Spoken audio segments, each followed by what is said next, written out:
স্বাভাবিকতা আল্লাহ সবাইকে জ্ঞান তো সবাইকে দিয়েছে, কিন্তু সবার জ্ঞান কি একরকম হয়?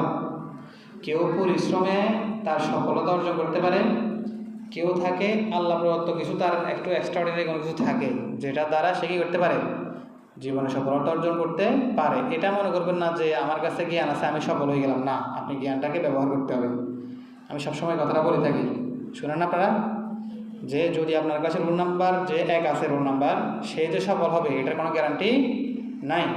দেখবেন সে হয়তো কখনো তার ওস্তাদের সাথে বা তার ফ্যামিলির সাথে বা তার পাড়াগুড়ির প্রতিবেশী যারা আছে তাদের সাথে কখনো অহংকার বা যে কোনো বিষয়ে বেয়াদবি এগুলো করে গেছে। একটা সময় সে তার কি এই যে তার জ্ঞান যেটা আছে সে সেটাকে কাজে লাগাইতে পারে না।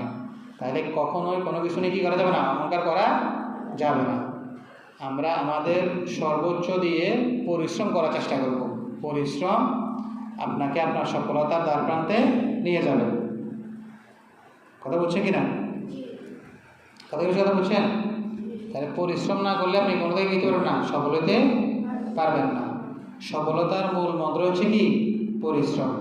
আপনারা মাশাআল্লাহ উঠেন 4টায়, উঠেন ইফতার যারা করেন 4টায় উঠেন, তো উঠার পরে আপনারা বিদায় সে কী করতে পারে না, সে সফল হইতে পারে না, পড়াটা আদায় করতে পারে না। আপনার সফলতা কতটুকু? আপনি যেহেতু এখন ছাত্র আছেন, তাহলে আপনার সফলতা ওইটাই যে আপনি নিয়মিত পড়াটা আদায় করবেন, আস্তে আস্তে ধীরে ধীরে ধীরে ধীরে কী করবেন, আপনি আপনার সফলতার জায়গায় পৌঁছাবেন। ঠিক আছে না? এখন আপনি যদি সফল হইতে গেলে যদি অলসতা যদি মানুষ সফল হইতে পারতো, তাহলে দুনিয়াতে কি আছে, সবাই সফল হয়ে যেত, কেউ আর পরিশ্রম করতো না। পরিশ্রম যে করবে সে সফল হবে, যে অলস হবে